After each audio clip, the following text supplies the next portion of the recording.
রুটি আর পানি নিচ্ছি।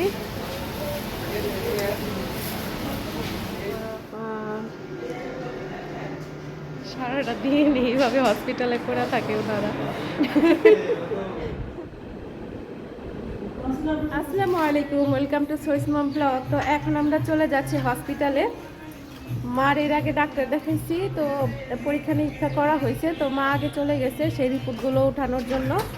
এখন আমরা যাচ্ছি, আমি আর আমার বড় বোন যাচ্ছি। তারপর ওখান থেকে আরও অনেক জায়গায় যাব। তো আজকে সারাদিন কী করছি, কোথায় যাচ্ছি আপনাদের সাথে শেয়ার করবো। আপনারা অবশ্যই আমার পাশে থাকবেন। কলেজের সামনে অনেক আর্মি দেখে ভয় পেয়ে গেছিলাম, ভাবছিলাম হয়তো বা নতুন করে আবার যুদ্ধ শুরু হলো নাকি। আর এই তো দেখেন হসপিটালে যাচ্ছি রিক্সা দিয়ে। মা ফোন করেছিল, মা আমাদের জন্য অপেক্ষা করতেছে। আর এই তো দেখেন হসপিটালে আসলে আমার ভালো লাগে না, অনেক মানুষ। আর এই তো মাকে পেয়ে গেছি।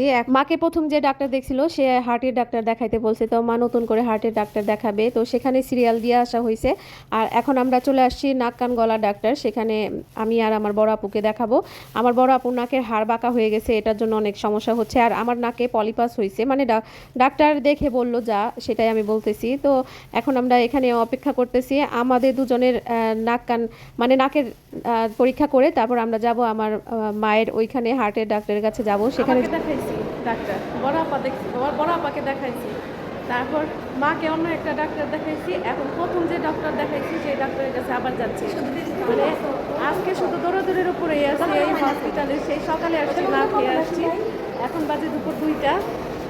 তো নতুন যে ডক্টর দেখাইছি উনি আবার পরীক্ষা দিচ্ছে মাকে। তো মার তো রোগ ধরা পড়ছে, খারাপই লাগতেছে। তো কী রোগ ধরা পড়ছে পরে বলবো।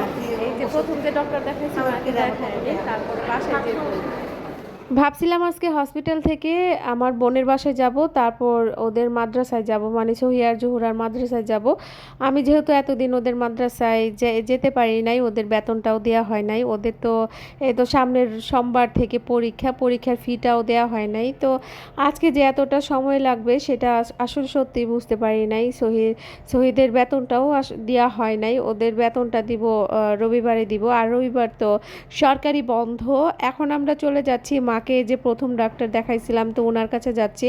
উনি মাকে বলেছিল যে হার্টের ডাক্তার দেখানোর পরে সেই ডাক্তার যা বলে ওনাকে বলতে, এর জন্য সেটাই দেখাতে যাচ্ছি। আর আমার মায়ের ডায়াবেটিক্স ধরা পড়েছে, তারপর হার্টের সমস্যা, তারপর হচ্ছে গিয়ে রক্ত শূন্যতা, আর একটা হচ্ছে গিয়ে লিভারের চারপাশে চর্বি হয়েছে অনেক।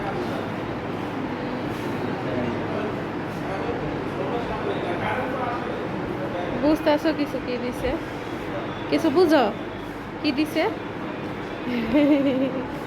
সারাটা দিন এইভাবে হসপিটালে করে থাকে ওনারা। বাইরে দেখেন প্রচুর রোদ উঠছে, ও রোদের জন্য বাইরে তাকানো যাচ্ছে না।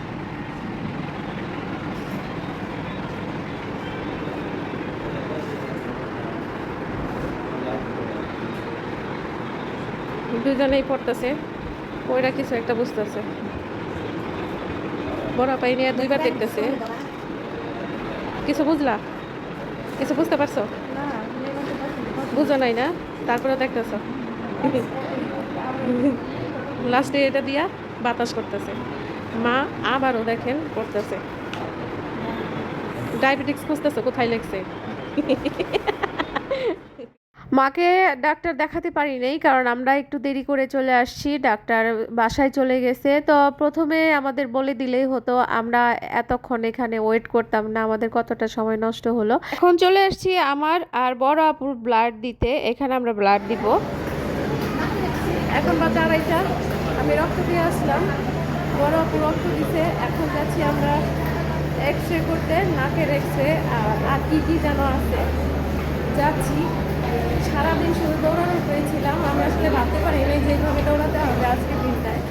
একটা সুস্থ মানুষ হসপিটালে গেলে কিন্তু অসুস্থ হয়েই যাবে, হওয়াটাই স্বাভাবিক। এই তো ওনারা সিরিয়ালে বসে থাকতে থাকতে ক্লান্ত হয়ে গেছে, যেমন ক্লান্ত আমরা হয়ে গেছি। এখন আমরা এক্স রে করার জন্য এই এক্স রে রুমে এসে দাঁড়িয়ে গেছি।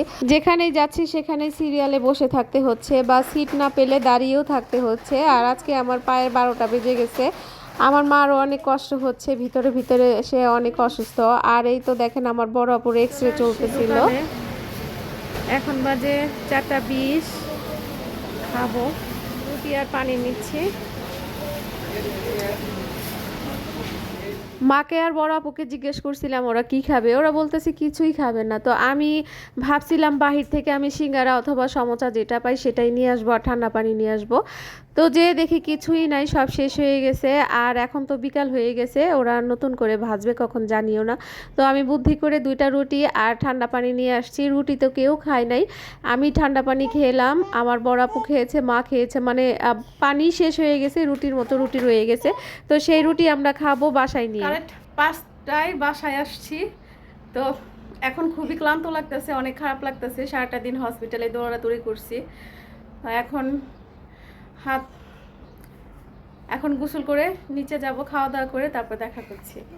এই যে বিকেলবেলা চলে আসছি চা নিয়ে। বিকেলও না, এখন একটু অন্ধকার হয়ে গেছে, চা দিয়ে চাটা খেলে ভালো লাগবে না। তো হসপিটাল থেকে আসার পরে খাওয়া দাওয়া করে আর ভালো লাগে না ভিডিও করতে, এর জন্য একটু শুয়ে পড়ছিলাম।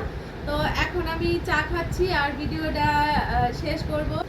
সবাই আমার পাশে থাকবেন, সবসময় আমার ভিডিও দেখবেন, আর আমার পরিবারের জন্য দোয়া করবেন, আমার মার জন্য দোয়া করবেন। তো সবাই ভালো থাকবেন। আল্লাহ হাফেজ।